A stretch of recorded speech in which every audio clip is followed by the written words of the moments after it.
What's going on, folk? In this video, right here, right now, you're gonna see some cool stuff happening to this car. As you can see, I'm missing some side skirts, got a little chunk missing here, got an entire bumper gone, and that's because we're gonna be doing some fiberglass work, and not a little bit, some extensive work. So, you wanna see some cool things on a hot boy whip? Stick around, check it out. And after the intro, you already know. DJ. The tables turned really back one time. Okay, Tony touch. It's so tremendous. Tony Todd. Yo, I be the mic smoker.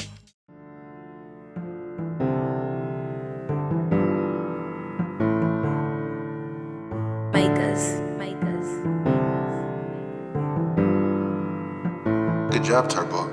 I thought I told you time and time again, this shit won't stop. I bag it show by show, I'm tryna triple and double the pot. Book for at least 6 figures, a show or more for him on now. 6 figures. Hooping at 25 rows, all great interior whenever it's cloudy. Every day better my growth, I'm chasing health and wealth, not clout. Bad bitches under my belt, I cook like a chef, I'm Mr. Chow. Ain't going no sprees, but I spend G's whenever I browse. Mink on all of my carpets at the house, I walk on clouds. Soon as I get out this work, I'm out the door, I'm in and out. Every girl slurping and burnt just like a perk, I'm in her mouth. Niggas experience my turf, I got out of the dirt without no doubt. Money keep coming, they coming, we saving the winter, this summer we wildin'. I can't even call it freestyling, I'm one of the designer, the style ain't free. Travel to go like a charter, I'm going back to start it, they pick up the cream. Landing the A, hit the office, I got a new offer that I gotta read.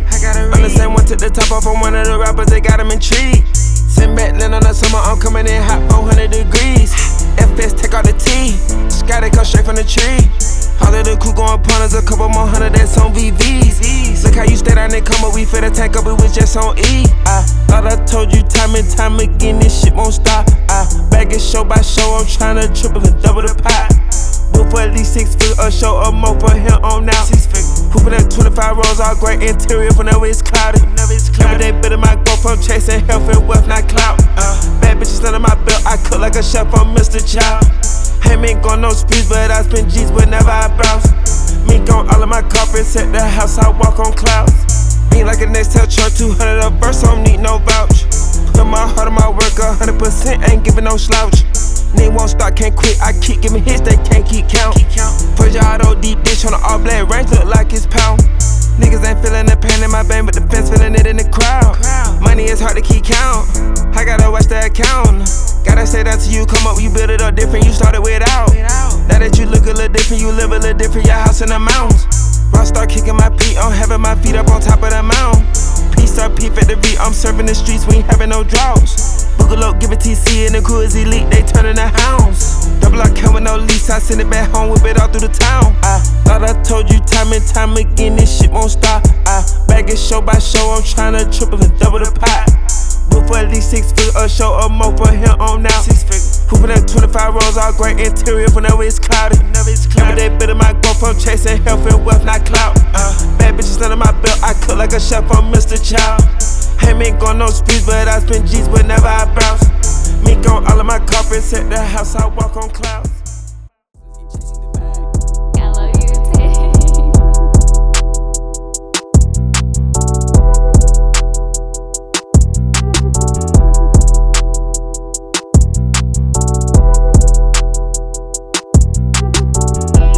No, I'm not alone, cause I came with the fire. I'm still gon' put it on, and my bitch match my vibe. The way the low drop, she might think it's out the sky. I'm standing on business, and she standing on mine. Did a little bit right here so bad to the bone. I can't wait to get her ass come home. Wake up, both of us gotta get bags in the morning. Wake up. Sneak and link, no, we can't answer the phone. Peep out the window, think somebody looking. We highlight some shit that came out of a oven. Innocent bit that amounted to nothing. I take a bit, then I turn it to something. I must be a plug like a nigga I fronted. Little bitch, she bad, she working at Onyx. I gave her a sack full of money, she brought her shit back and it came with something. Double. Back to back demons running. That little bit of 392, it ain't nothing. She forward the ball, she upgraded from her last nigga, said he wasn't nothing. Her nigga ain't seen no money. Fresh out the trap, we steppin' and gunning. Meet me at Toka, meet me at Boy. Nigga won't smoke or beef, we coming. Look at these big boys power towards they gorgeous. All these gorgeous girls want it. I be ignoring them, they be ignoring me. I be ignoring them, psych, we fucking. Fuck your mans, no, she can't answer the phone. She outside, she getting that bag on her own. No, I'm not alone, cause I came with the fire. I'm still gon' put it on, and my bitch match my vibe. The way the load drop, she might think it's out the sky. I'm standing on business, and she standing on mine. This little bit right here so bad to the bone. I can't wait to get her ass come home. Wake up, both of us gotta get bags in the morning. Wake up, sneak and link, no, we can't answer the phone. Custom beats, MS brand, cash overload. Wherever we stop, we just hurry and cop. I be spinning that shit on the coat, in from the throat. Short the back to the bone, plan on draining me slow. And I know she can't get a young nigga from out of the door. That one I ain't working no more. Feminine, Chinese, bitch, stay with some Benz keys. Bet okay, you got me. Bitch, then I don't you try no. Ruthless and like breaking all the rules and shut it back like that. Fatigue and take, but know that I'ma make, bitch, I'm a Cadillac. Left her on the trail, she on her. She flash, I block her from my phone. Slime out, she sound wrong. Cut the way to my bones. Bad, it gon' leave me astray. Put an AP on top, both our own. Bitch bad, I'm all inside her home. I'm strapped up, I ain't alone. My image, she fitted, fuck what if she wanted, I get it. I'm taking her out of the Civic. I ball up in, make sure that her fingers be glistening. Them diamonds, I'm flooding on with it. Whenever I hit it, she love it, she let me, she tell me I'm boy, you know you the sickest. Fucking on daddy inside of a daddy. I come and I call that, leaving my riches. Standing on business. No, I'm not alone, cause I came with the fire. I'm still gon' put it on, and my bitch match my vibe. The way the load drop, she might think it's out the sky. I'm standing on business, and she standing on mine. This little bit right here so bad to the bone. I can't wait to get her ass come home. Wake up, both of us gotta get bags in the morning. Wake up, sneak and link, no, we can't answer the phone. Freaky sneaky. All these bitches trying to get hit, making her wet. Looking at diamonds on my neck and on my wrist. Niggas ain't bullshit. All right, folks. So this is shorter. It's gonna be a shorter video, right? Okay. Before we get into the bumper and all the, the shit, you know what I'm saying, boom, whatever, I gotta start with what I did off camera. And this is not done. This is just temporary, but your boy came in here and I did a little bit of right here, you know what I'm saying? So your boy got carried away off camera. As you can see, it's got a color shift to it. Battery box got a little color shift to it. This ain't perfect. This was actually just like a trial run because I was sick of seeing the, old faded dead black with like white chips and scrapes and whatever else, all the bullshit's going on there. And I've been working on colors and like all kind of shit for this car, and I just, I came home and I'm like, I'm gonna fuck around in the, in the shop a little bit, you know what I'm saying? There's a lot of things going on here. We got a huge mess over here and over there, and more tools, and I got 10 different things blown apart. And I'm like, let me just fuck around in this zone real quick and let me just see what happens. And then it turned into, well, let me just see what happens if I just put a little of this color on here, like what would happen next.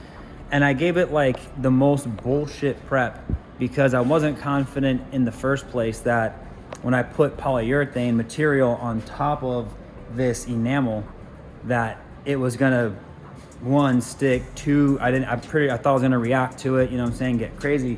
So I'm like, let me just throw some color bullshit on there real quick, boom, whatever, right?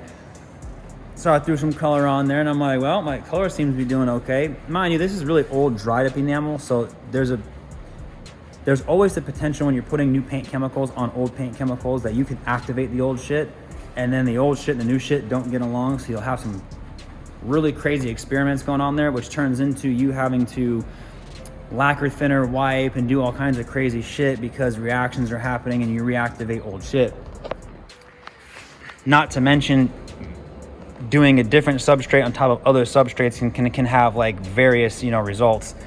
And I was literally supposed to drill out this little guy right here. I was gonna drill this out, take it out, all right, cool, boom, and then like kind of fuck around back here. I got so hyped up just in the mode, in the zone, in the whatever, and I'm just like, yeah, dog, I'm gonna just come over here, let me just get some shit popping.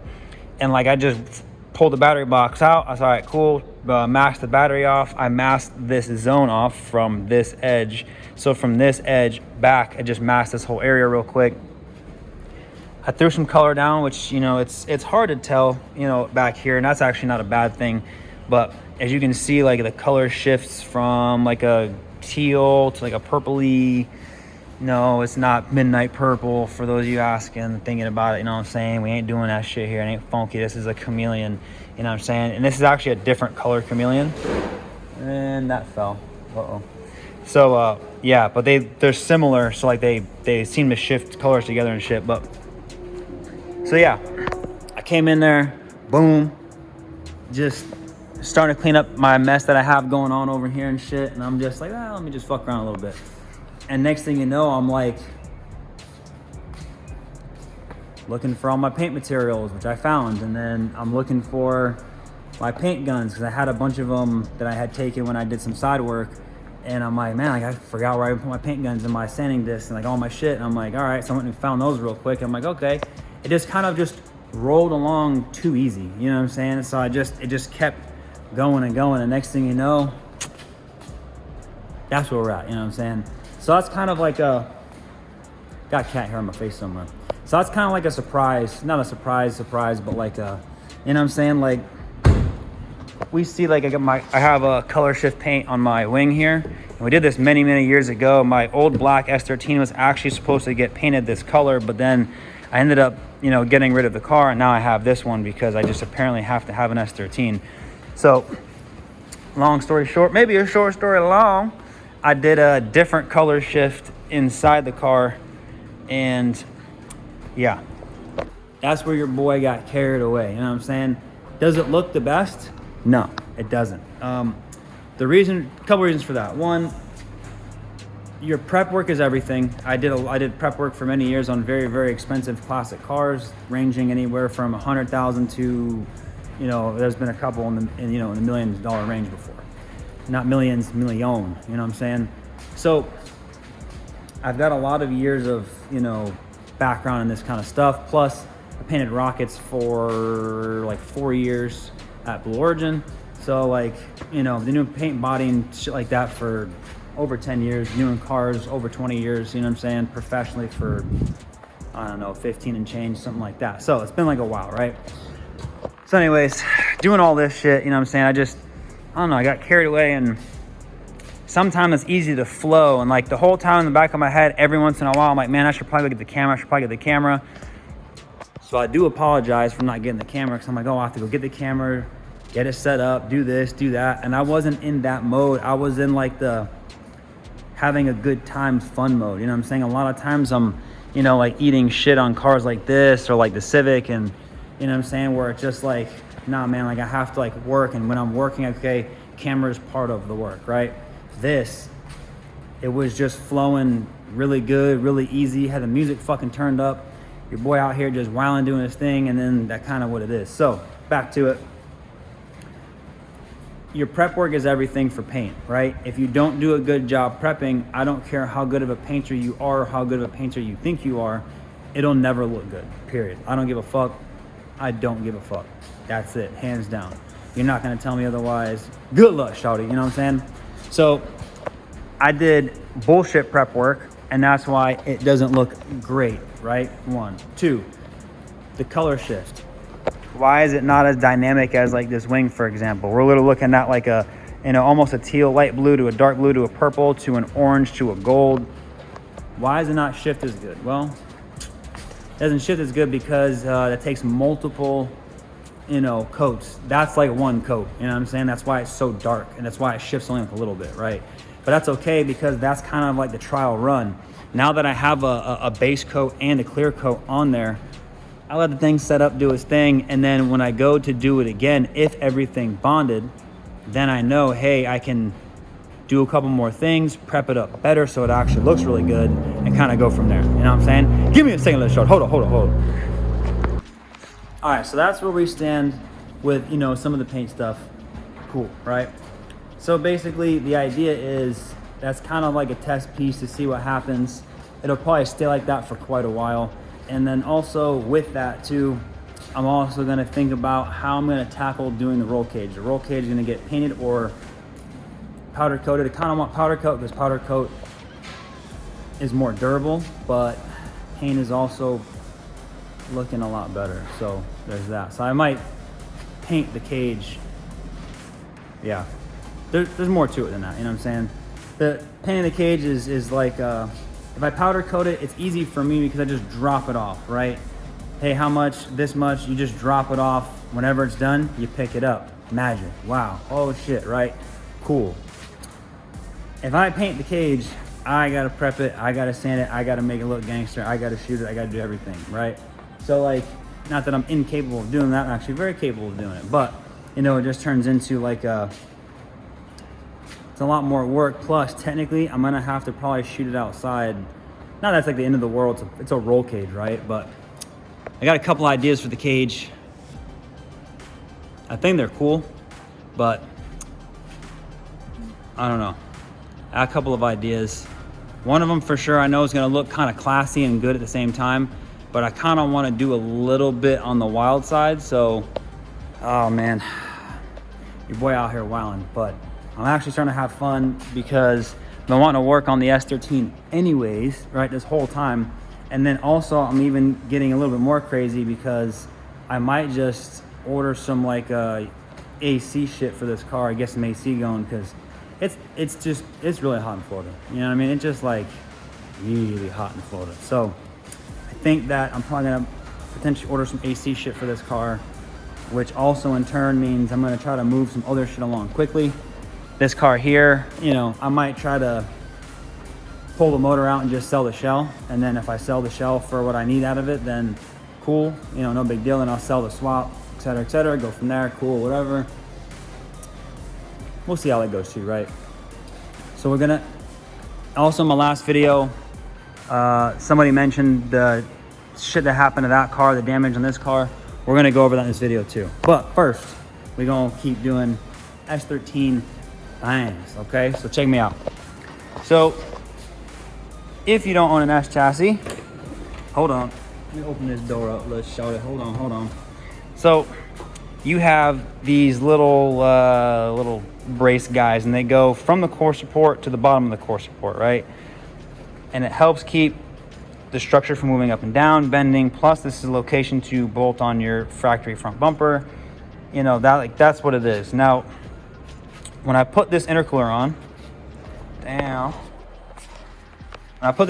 on, when you see here, this is bolted on here, and it's not bolted there. The 10mm bolt that goes into the bottom of the core support here snapped off in the core support and is rusted. And that's why it snapped, because the bolt snapped in half because it was rusted.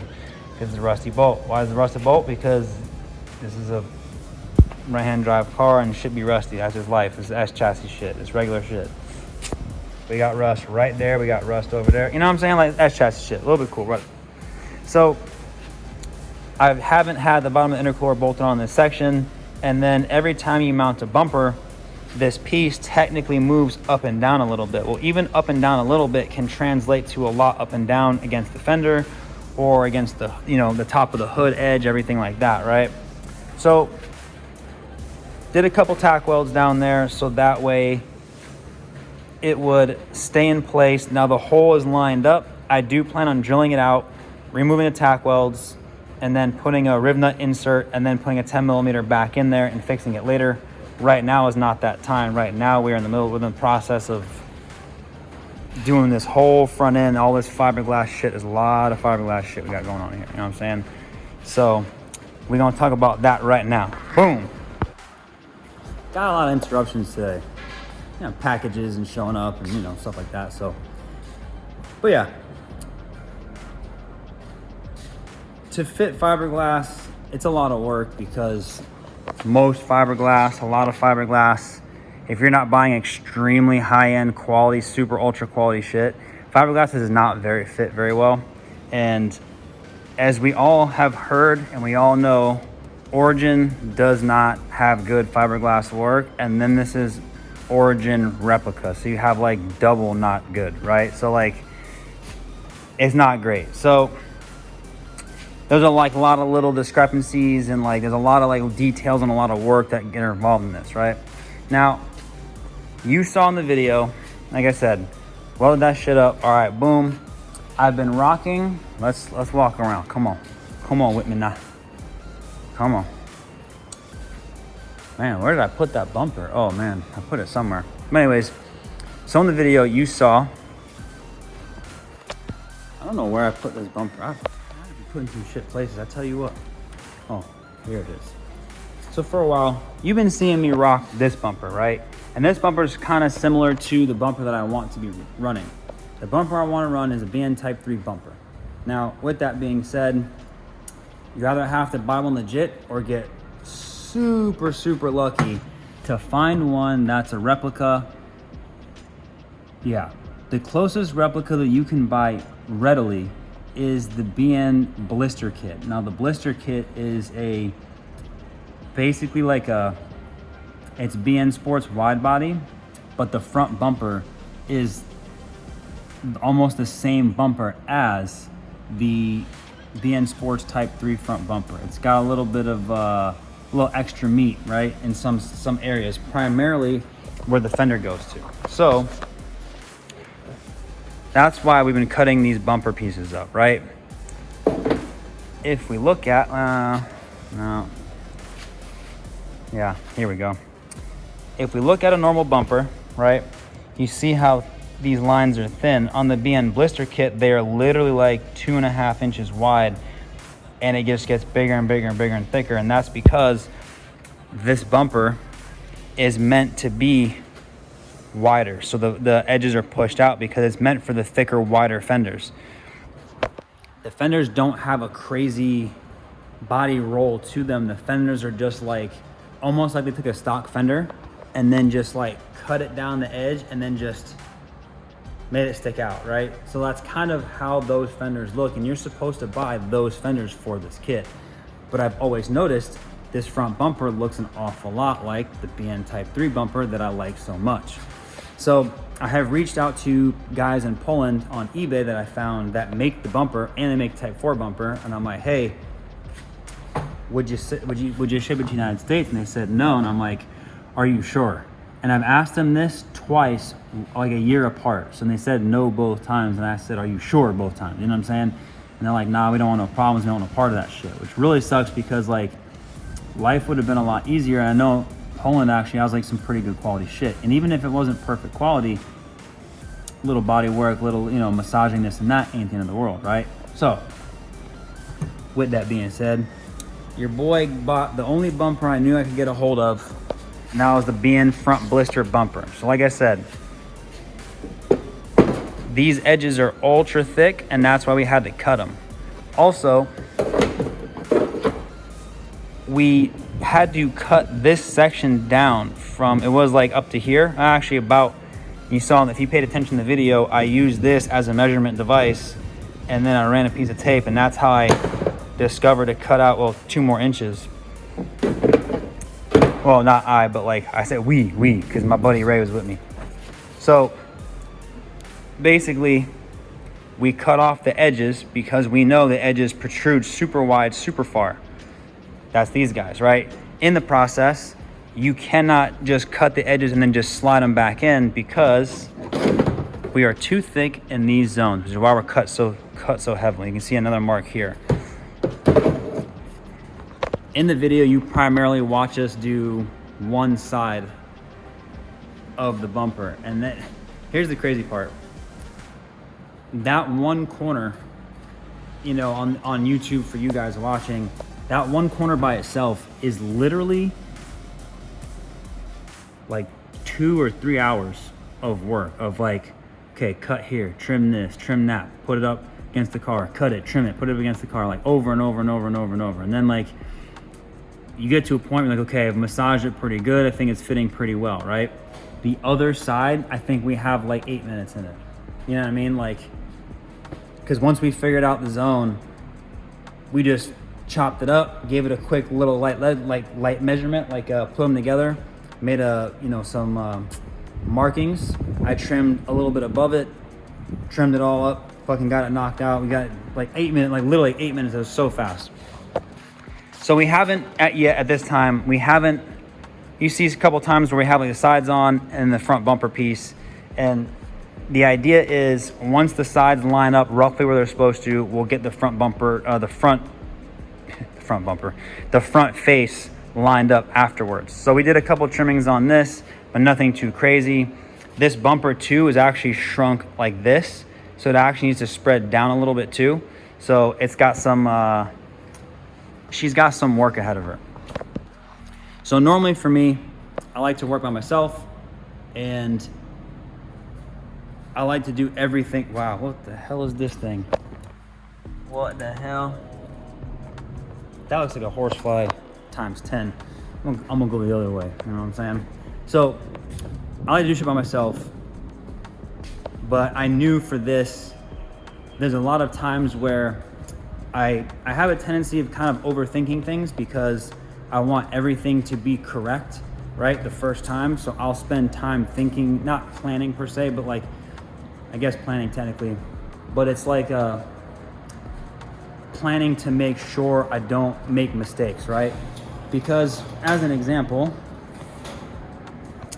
when I did like the holes in the hood, right?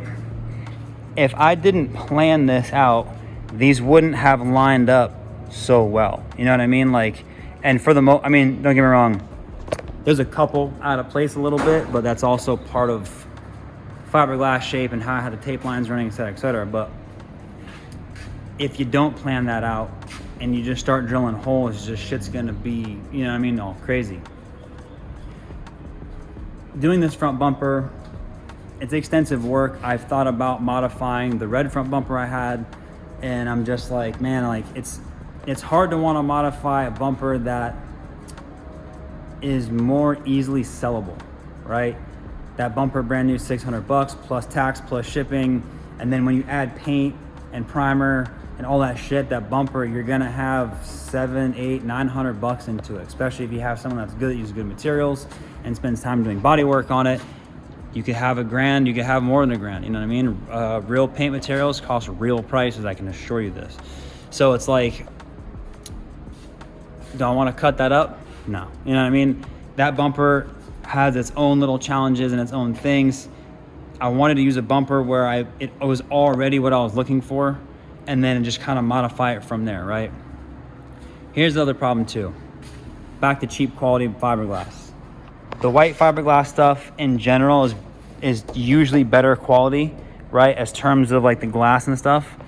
The Duraflex stuff, which is what I have over there, Duraflex is not great quality, but if they're the only ones that make it and you don't want to wait, 8 months for a legit kit and spend $3,000, that's kind of where you're at. So that's where I'm at, right? By doing this, there's more than just like trim the sides off, bunch it up together, and like everything will work out. You saw in the video where we adjusted the fenders again because, let me close the hood. Let me close the hood back down now. As you can see, the gap is super tight. Hold on. It's hot as hell in here, so now the hood is, well, it's fiberglass, so it's being uncooperative. There you go. I gotta put the little rubber bump stops back in here so actually the hood sits like level. But I had to readjust the fenders again. As you can see, I'm opening and closing this gap, right? I had the gaps as tight as I possibly could get them because I want it to look as good as it can naturally first, right? If you want gaps in fiberglass to be ultra tight, I'm gonna tell you like this, they will always move around a little bit. So you're gonna get really good, and then you kind of have to body work your gaps to make sure they're exactly where you want them to be. I'm not trying to go like that hard into doing this because I already know this front bumper, it's gonna get knocked off at some point. It's probably gonna damage a fender or two, hopefully not. I would really appreciate if the bumper didn't take out my fenders, you know what I'm saying? But in the process of mounting the bumper, you have to realize things like, things that don't normally catch your eye. Like for example, the angle of this fender is pointed upwards. So does that mean I have to now pull the front of this fender down so this sits actually level? Or is this actually naturally upwards because of the bumper that's supposed to go at this actually has a slope here? We don't know. So we are making these, not assumptions, but we are making the modifications just based on the fact of what I have here. So like my buddy Ray was saying, he's like, man, he's like, this bumper, you could never sell it because it's only gonna fit your car. And I'm like, yeah, no shit, I don't care, because guess what? That's the bumper I want for this car. That's what's going on this car. You know what I mean? And even after we do like this extensive style work, it's still not gonna be perfect. You know what I mean? You want perfection, you're gonna spend a long time to get it there. And if I wanted perfection, I sure as shit wouldn't have started with Duraflex. I would have spent the money and bought legit BN Sports shit. So that way, from what I understand, like real BN Sports stuff, like the quality is like super, super high. Like they're super good. So it's like, I would rather do that, because then I'd have a huge fighting chance of putting it on the car and it rocking off the top. You know what I mean? Doing a whole bunch of fiberglass work and body work's not the end of the world for me. I don't mind it. It is taxing, it's a pain in the ass. And like I was saying earlier, I'm an independent person, I like to work by myself, but sometimes when you kind of get ahead of yourself too far, you kind of need like a second set of hands or eyes and go, hey, let's just do this or that, and then, you know, make modifications from there. Plus, when you have somebody else that's capable, and my homie Mark's Law, he's actually massively capable also, because that's who I learned to do my paint and body from, was from him. But when you have other people that are very capable, then you can bounce ideas back and forth off of each other. Oh, well, what about if we did this instead? Or what about that? Or what about this, right? And then that way, it's easier to come up with a game plan between two people, because two people that have a lot of experience in the same thing, you can navigate through the field much faster. Where if it's one person like me, I have ADD, not like I don't really care that I have ADD, but I'll get bogged down and hung up on shit if I have to like keep thinking deep and like, oh, what about this and that and this and like these things, right? It'll bog me down, and I'm just like, I'll exhaust myself mentally almost before I even start, you know what I mean? And then like when you start, you're just like, oh, I don't know, like maybe I should do this, or I try this and try that. When you're able to just flow and go, it works a lot better. Now, don't get me wrong. Like I said, this is a short video in terms of action, right? But the amount of hours was several. You know what I mean? We're also battling the weather a little bit. We're doing it outside versus I'm not gonna do it inside my building here, because it would absolutely destroy the building. Plus, you're dealing with fiberglass, and fiberglass fucking sucks a lot. You know what I mean? If you haven't dealt with fiberglass before, I'm gonna tell you right now, shawty, you seen him wearing long sleeves in the video and in the mask? That's because fiberglass sucks. Me, I did years of working on 60s Corvettes, so fiberglass doesn't bother me so much. You know what I mean? Still sucks. I still don't like it. I still don't want it on me, but you know what I mean? Plus, when you're hot, outside, sweating, all your pores are open. The fiberglass loves to just dig into your pores and shit. Like, so it really sucks, man. You got to get it out, and it doesn't want to get out of your skin so easily. You know what I'm saying? Which fiberglass loves to just itch you up. You know what I mean? So it's like, it's a ton of work. You know what I'm saying? But that's kind of where we're at with the S13 right now. You know what I mean? It's gonna be a work in progress like this. I'm gonna keep doing videos like this, whether you guys like it or not. You know what I'm saying? I want to try to, it's hard for me to stay focused when I talk about shit, because I do the work first and I talk about it after. And to be honest, I'm kind of preferring to do it that way, only because it's me filming by myself. So it makes it easier for me to focus more on what I'm doing and then talk about everything afterwards. If I have to keep stopping and talking, that's just taking more time away from actually getting the work done. And it's already, you know what I'm saying, it's already like a lot of work. So I really want this car back. Not back, but like literally 3 weeks of fucking around with the front wheels and the car being unusable. Really annoying, right? Right now I can hop in this car and I can drive it right now, like anywhere I want right now, you know what I mean? So also, future reference, I have the bigger tires in the front, which I didn't want to have. I wanted the slim tires, and it's hard to find slim tires that are that size sidewall tires that are like a higher quality tire. There are a lot of ching chong tires out there, which really fucking suck. But like, there are Taiwanese tires that are actually like not bad, you know what I'm saying? But like in this case, that size, like no one's making them except for like the budget bullshit, right? So because this tire is bigger, I may have to do some more trimming in order to get full lock rotation. As of right now, these tires hit both front fenders. One more thing to add to the list, right? But in my opinion, I'll be doing a couple changes. We're just not gonna do them yet. Once the front bumper is mainly fitted, mainly worked, and bolts on and off like normal, because that's what this piece here is. I'm gonna bolt the bumper to this, and then this is gonna be what bolts the chassis. Once we have all that working, and I can do body work to the bumper and make it all like nicer and shit, cool. And then I'm gonna modify the fenders after that. I gotta modify the bumper more, some drift modifications, you know what I'm saying? This car is not a drift car. I think I've said it before. None of my cars are drift cars. They're the cars they are, and they need drift. And like my black R35, it's my drift car because it drives phenomenal, right? And I have a lot of money and time setting up that car versus any other car I've had. So I consider that to be my drift car, but like, yeah, you know what I mean? Like, it's a street car first, drift car second. Hot boy car first, drift car second, right? But fiberglass modifications, we're gonna be doing a bunch of fiberglass modifications so I can drift it, right? Part of having, you know, so much camber in the front with some big sick ass wheels is it looks fucking sick, but I wanna get as much function out of this as I possibly can, you know what I mean? So like, but I'm not trying to go too overboard with this car. I definitely wanna make it look cool, make it look nice, all that shit. Obviously you've seen how nasty the engine bay is, it sucks. This engine bay is gross as shit.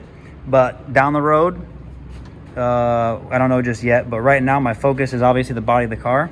But down the road, I'm gonna pull this motor back out of here, and I'm gonna have to do all the metal work in the engine bay, body work, the engine bay, all that shit. And then once all that's done, then we'll paint the whole inside of the engine bay, do that whole thing. It's gonna be a lot of work, but you know, that's life, that's how it goes. I may change the turbo setup also, because one of my homies in Japan who used to live in Australia, Hayden, I see his SR and his car rips, and he's on like a Garrett GT25 585 or some shit he was telling me, and he's at a stock bottom end making like 380 wheel, and like I'm watching videos of his car recently and it rips, and I'm just like, man, like I kind of want this car to kind of maybe do that, you know what I mean? So like my old black S13 had a really big turbo, and it had like no power band, then like it'd come on and be an absolute monster, right? It was sick, and it was fast and it was fun, but when you're not in boost, the car drove like a dog. This car is a lot nicer because the turbo that's on here now, this car, it picks up much sooner, it drives better in general as like a normal car on the street, you know what I'm saying? And it's like, but I just don't feel like it. Let me rephrase this. I know it's not making a lot of power because it traps 108 miles an hour. It should be trapping closer to 115, somewhere between 112 to 115 mile an hour. So I know I'm missing power in those regards, right? So that's how I know, like, I don't know what my old S13 ran at the track, because I never run at the track. And everyone that's owned it since me, I don't think they've run it at the track either. But I know that someone's had it dynoed at 385 wheel, and I know what that car felt like and how fast that car was, and I know that this does not do that. After talking with my guy Hayden, I'm realizing that this car is probably maybe 300 horsepower, right? So I'm gonna need a little bit more juice, shorty. You know what I'm saying? Not because I'm like Mr. Horsepower, but like I really enjoyed that power level for the weight of the chassis. The car is super fun. In my opinion, that's a perfect number for an SR. You know what I mean? So like, I think that's where we're gonna go. Now, last before we wrap up this video, your boy did this. You know what I'm saying? And by this, I mean, I got BN skirts for the Lincoln, dog. You know what I'm saying? I'm out here. No, I'm just kidding. This, oh man, this fucking sucks so bad. So, actually, I can't even open this door. Never mind. Can't open the door. It's stuck closed because the fender got crushed and pushed under the door, so I couldn't open the door, which I'm kind of hoping I didn't bend the door when I tried to open it, now that I think about it, which I might have. But so I was coming back from picking up some wheels for a pair of wheels that I can make a full set of wheels out of, and I'm on the way back riding on the highway. And in Florida, we don't have a lot of deer, especially in the middle of the damn day. Like, we're talking like 1 o'clock in the afternoon, 12 o'clock, something like that. And I'm out there driving on the highway, get the cruise control on, got the music bumping, cruising, enjoying life, loving it, cool, boom, whatever. And I'm driving, a pack of like cars pull up, you know, GTR, Mustangs, and, you know, whatever else in the pack, cool, whatever. I get out the phone, I'm recording them a little bit, and then out of the corner of my eye, I see this fucking deer hop the median, like a smaller deer. And at the speed I was going in the car and where I saw him, it caused me zero alarm at first, because I'm like, oh, I'm gonna drive right past this fucking thing, right? No, it's a deer, it's not a fucking person. If it was a person, they would have hopped the fence and just waited for a chance to run across the street. Absolutely not, it's a deer. This deer said, hold up, shorty, let me see if I can make it across the street right before you get there. He didn't make it across the street, I didn't make it down the street, you know what I'm saying? Obviously, the car got smushed up, shorty, you know what I'm saying? It fucking sucks. And as much as I hate this, right, part of the reason I got a Lincoln for a lowrider, so I'm like, oh, these cars are everywhere, they're a dime a dozen, I can get parts super easy for them, cool. And technically, that's true. But these body panels, these cars are everywhere, and yet cheap ones are like $1,800, $2,200, and it's like, oh yeah, just buy a hood, a fender, a headlight, a bumper, but I need hood hinges because the hood is actually shifted over on top of my other fender, so my whole hood is shifted. And then being shifted, there's a potential chance that the hood latch in here might be fucked up. I doubt the core support's damaged up here, but when we start looking in this area, like this area is damaged, so this area might have actually buckled inwards. So my idea is that if I buy an entire another car, which I know it sounds crazy, but if I buy an entire car for another one of these as cheap as possible, one, I'll have a spare parts car, a little bit cool. And then two, the idea is I can take all the pieces off of this that I know don't work, take the pieces off the other car and put them on here, get it to work and function. And then that'll help me out on whatever else I may need that's also damaged. So once I fix all that shit, cool, the car that's left over, part it out, strip it down, whatever the case is, and this gonna be gone, right? Plus, like I said, I'll have spare parts for this car. I don't want to do that because, like, if I buy another car, that's car number 19, which is crazy, and then, yeah, 19 cars is a lot of cars.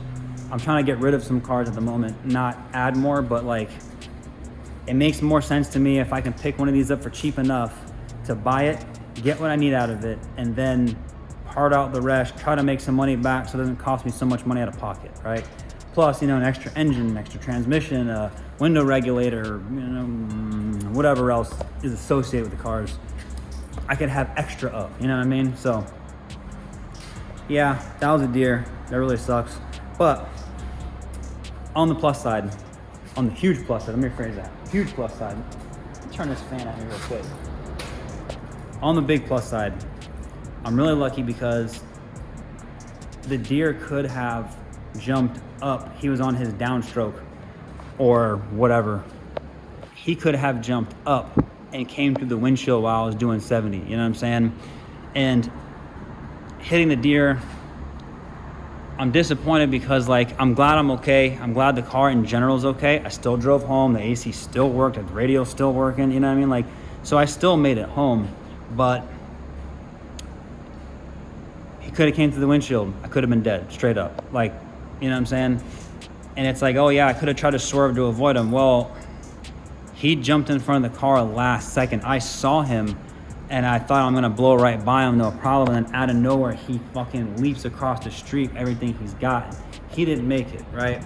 And I assure you, people are like, oh yeah, I probably got up and ran away. No, it's fucking dead, I promise you, because I'm gonna throw a picture up of the car. In the very, very background, there's a thing laying by the guardrail. It's the deer. You know what I mean? Like, this shit crazy. So, yeah, that's kind of where we're at the Lincoln. I'm disappointed because, like, this is technically like my Civic right now because it has a big trunk. I drive it to go get parts and do whatever. It gets good gas mileage, has air conditioning. For the most part, besides that, it's bouncy. It is comfortable to drive. It looks fucking tight. Boom, there it is, right? So, that's kind of where we're at with that, right? What else? Quick updates. Couple more parts for the waffle car, and then I'm gonna start driving this a lot just to make sure everything's working. We're gonna get into that car some more, and then very shortly I'm going to be pulling the motor out of this because then it doesn't need it. This car does not need this motor anymore. So yeah, your boy's got some things to do. Plus I have a lot of off-camera other vehicles of mine that I have to work on to try to prep to get ready for sale or whatever's next for them, right? Not the main cars here for the channel, but just the generic shit, you know what I'm saying? So yeah, hope you enjoyed the video. I know it's a long-winded video, very long-winded, and I know action was a little bit short, but doing body work and doing finesse type shit takes a lot of time, right? It's a lot of work, a lot of time, and I can't show you 3 hours, 4 hours of cutting and trimming one corner of this car. I'm giving you the fucking meat and potatoes, so you know what I'm saying? I'm not giving you the berries, you heard? So yeah, stick with me. Check out some more shit. If you have any advice, go ahead, drop it in the comments. If you have any questions, also drop it in the comments. You know what I'm saying? If you made it this far in the video. If you haven't, well, you're shit out of luck, Poppy. You know what I'm saying? So, in life, just remember, stay sucker free. You heard?